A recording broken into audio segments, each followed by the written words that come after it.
Second Timothy's Gospel, chapter number.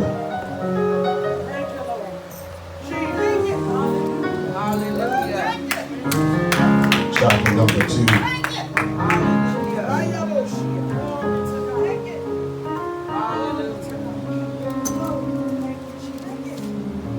Second Timothy, chapter number 2.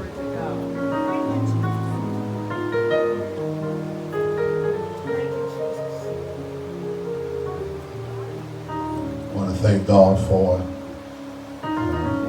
my sister and my brother coming all the way from Tennessee to be with us. We had an awesome family gathering yesterday. One of many to come. One that was real necessary for us to have. Because I believe that it is important that you understand how important family is. Even though we got crazy people in our family, ain't nobody like family. That's right. Everybody got a June bug somewhere. And so I got a real mic this morning. So for the people that saw my mic yesterday, my mic sounds nice. And so we thank God that they came all the way from Tennessee to just spend time with family. They could have went anywhere else for their vacation, but they came to be with us. We thank God for our mothers that are here with us this morning. Amen. Praise God for you and everybody that has made it a point to be in the house of the Lord this morning. The church is without a church without the people, because the people are the ones that are the church. Not the pews, not the building. It's the people. It's the people. The devil ain't after a building, he's after people. Amen, somebody. He ain't messing with no property, he messing with people who happens to be God's property. Amen, somebody.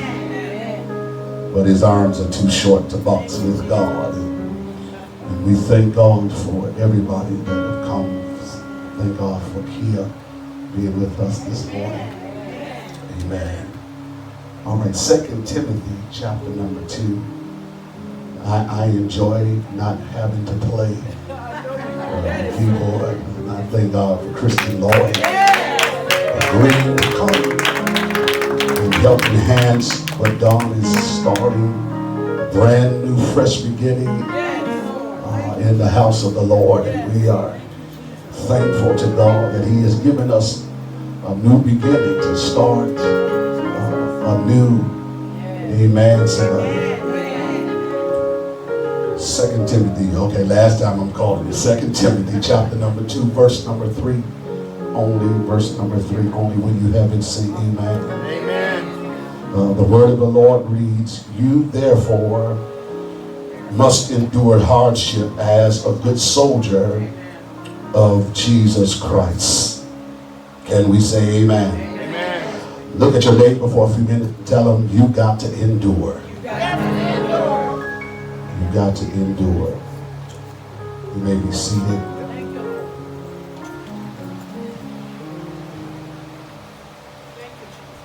One of the things that I have come to realize is that you can't be no wimp doing this.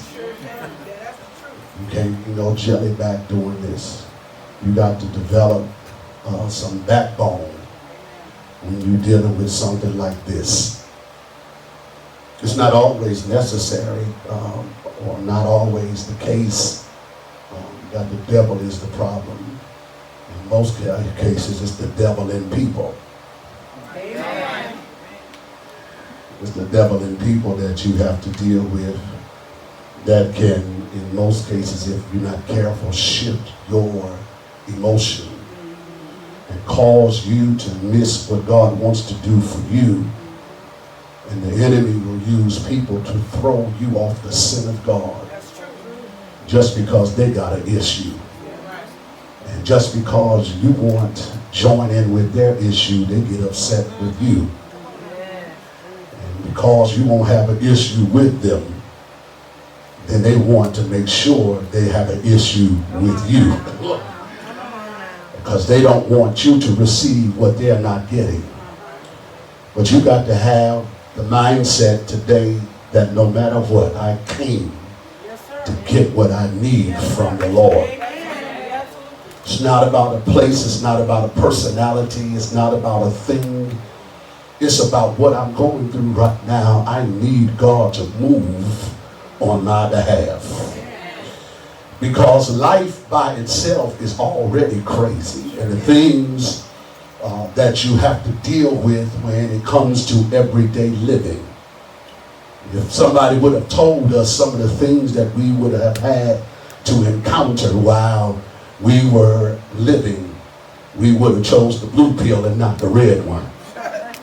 If we would have known ahead of time some of the things that we had gotten involved with, we would have turned the corner and went a whole other direction. If we would have known that some of the relationships that we had kind of shaped who we are today, because now we judge everything based off of our past, and that's why our present looks so jacked up. Y'all ain't gonna talk to me in there. Because if we would have done better in our past, the harvest of our present will be the result of the good things that we did while we were in our past.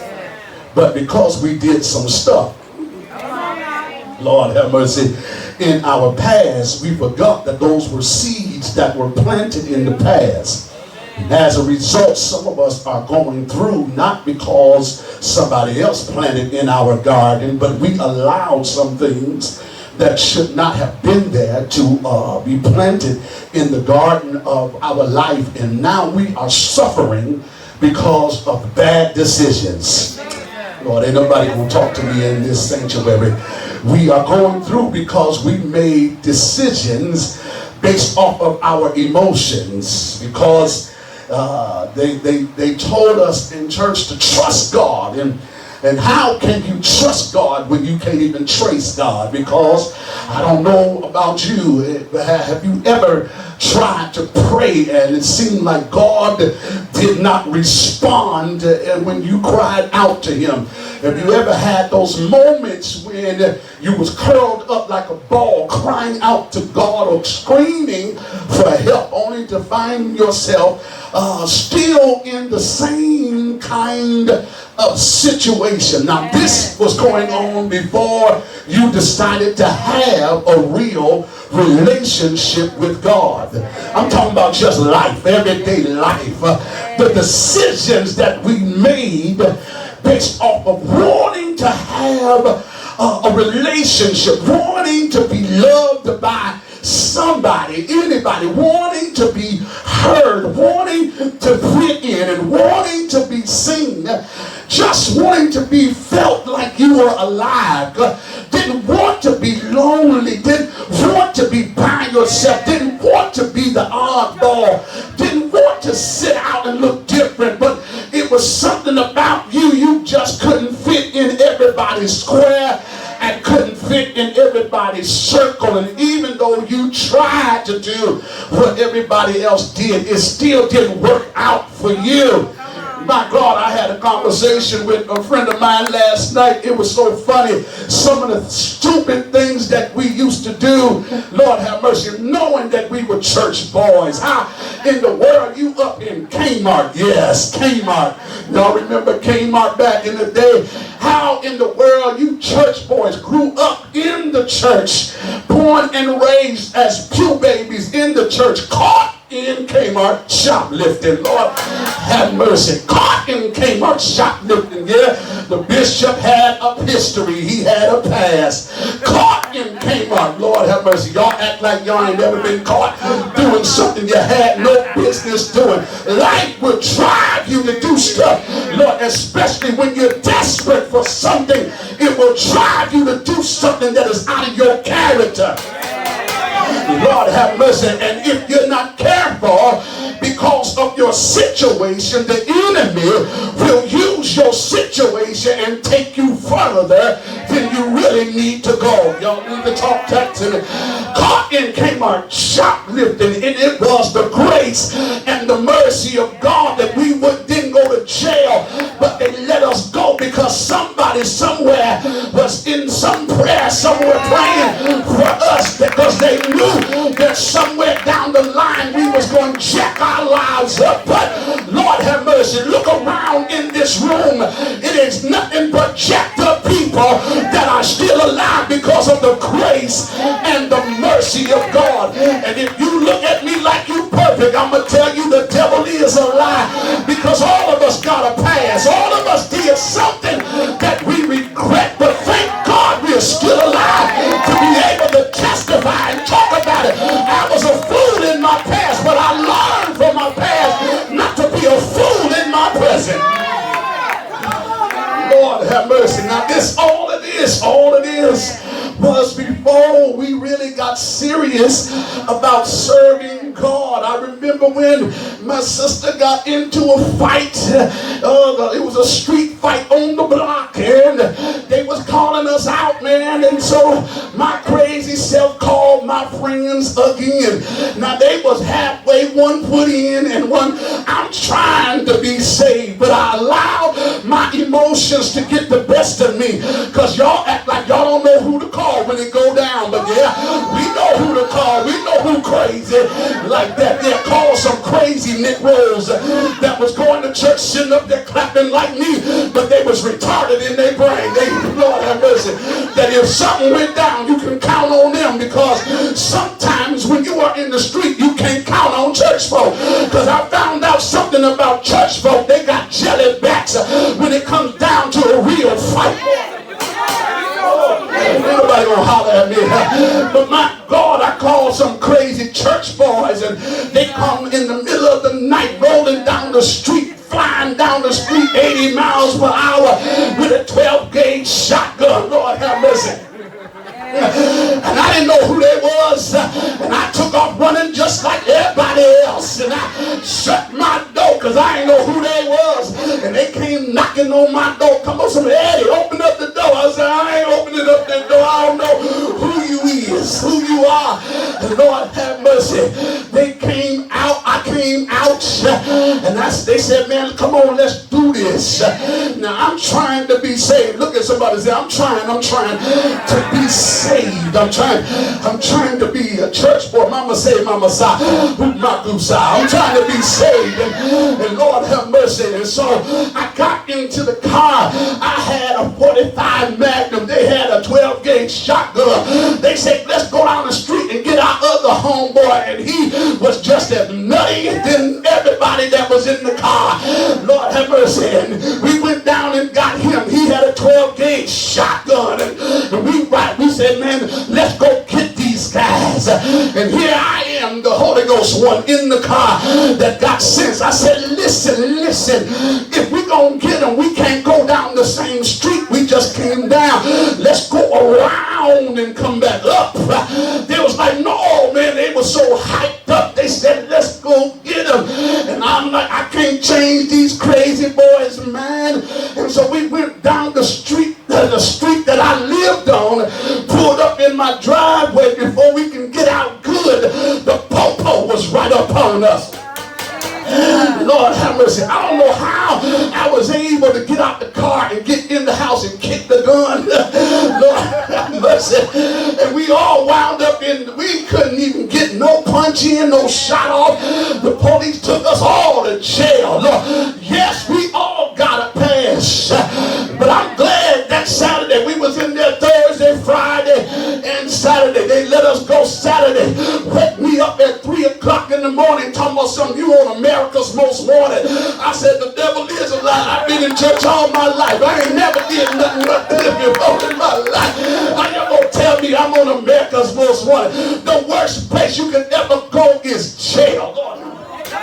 And I'm not just talking about behind bars, but I'm talking about when your life is on hold because you did something that's hindering your forward progress. Y'all better talk to me, because it's another kind of prison, the one that you cannot see, that hinders your life and keeps you from the destiny that God said that you're supposed to have right now. This is not a tomorrow's word, but God is going to break you free today from some stuff that's been holding you hostage. The devil is a lie. My past is my past, and I stand on my past as a testimony about how good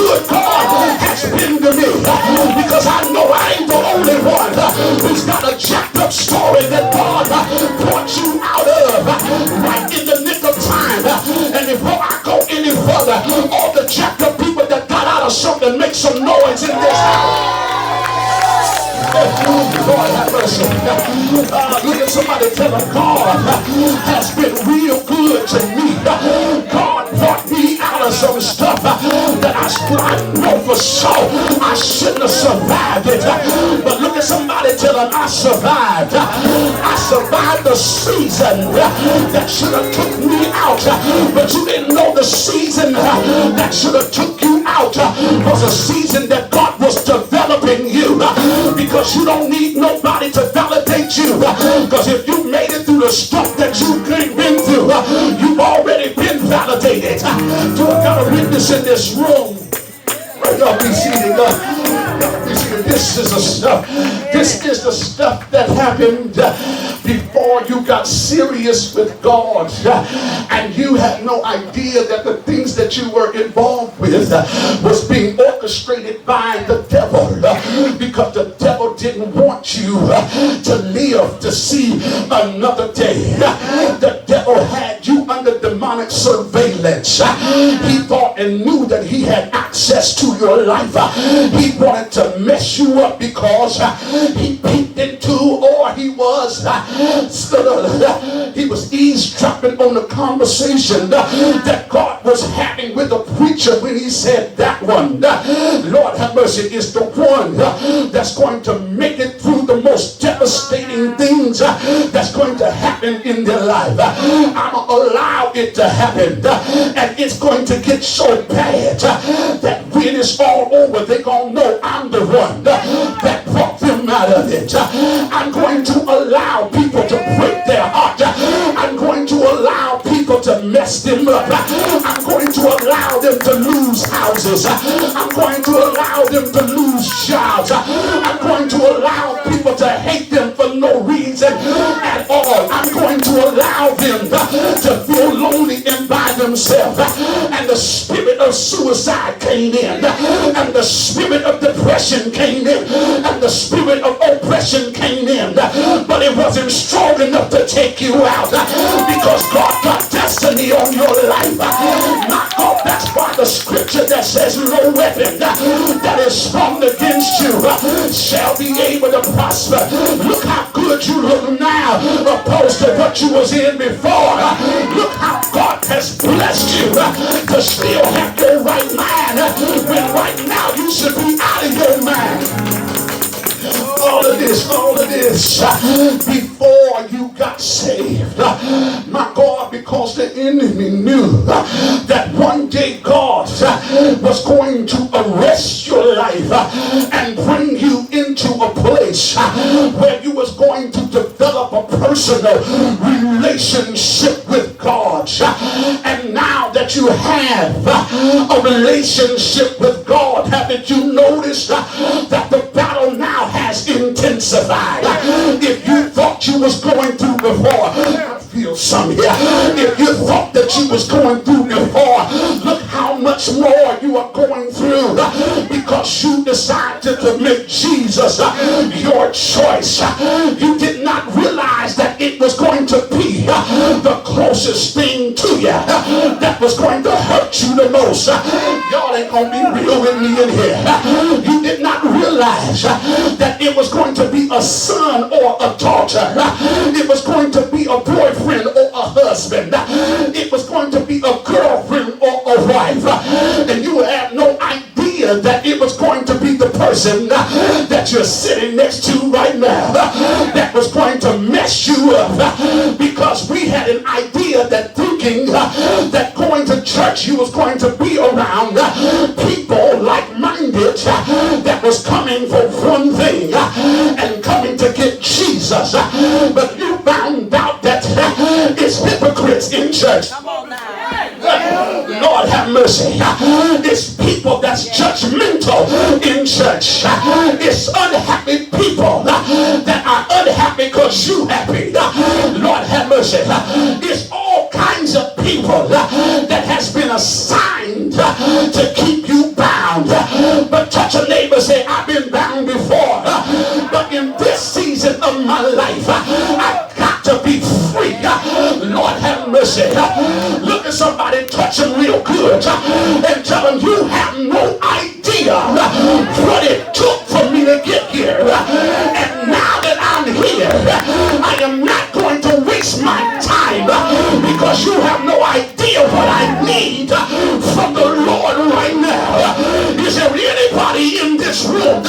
that came to church said, I need something from the Lord. Lord have mercy. Listen, I know we just came out of a powerful conference, but don't make the mistake and stay there. You got to build on top of that, because the enemy want to snatch everything that you received while you was in the conference. I need you to look at neighbor and tell them this ain't the time to back up, because whatever you received, the enemy's intent was to try to snatch it. So if you was praising like that then, you got to praise even more like that now. Lord have mercy, because anytime you experience that type of anointing, you're going to experience another level of attack, and you got to be in position and prepared to fight back whatever is trying to drag you back to the place that you've been trying your best to escape from. Lord have mercy.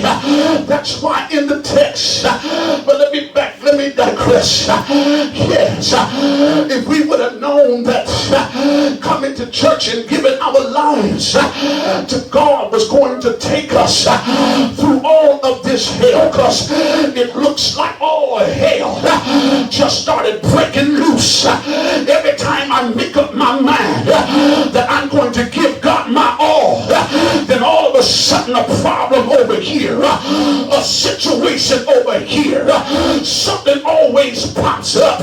Every time you make up your mind that you're going to do for God what you was doing for the devil, every time you make a decision concerning your life with Jesus, it's always something that shows up that tries to block you. Look at somebody. I don't want to mess with y'all all day, but look at somebody and tell them, how long you gonna stay there? How long you gonna stay there? It ain't about what somebody else is doing to you. It's about what you doing to yourself. How long you gonna stay there? How long you gonna be depressed? How long you gonna be negative? How long you gonna be blind and can't see that God is trying to bless you? How long you gonna be in church and still be deaf, dumb, and stupid? How long you gonna be in church and still haven't got delivered? How long you gonna be in church and you still ain't spoken tongues yet? How long you gonna be in church and you still ain't got the Holy Ghost? How long you gonna be in church and all you got is a bump and a clap? How long? Because when the devil comes, you better have some power to be able to fight against. Lord have mercy. Lord have mercy. And so, Lord, in the text, Paul is telling Timothy, listen, the patriarchs that have gone before you, they stood the test of time. They came up against them. And Brother Timothy, if you think that you are going to get a free pass just because they know me, because they came after me too, and see, y'all better get some backbone in this thing and stop crying about everything. Y'all better help me preach it here. Stop crying about everything and understand that you are a target, and the reason why you are a target is because God's hand is on your life. Lord have mercy. And when the hand of God is on your life, everybody knows it, including your enemies. And the enemy don't want to see the fulfillment of the purpose of God to manifest in your life.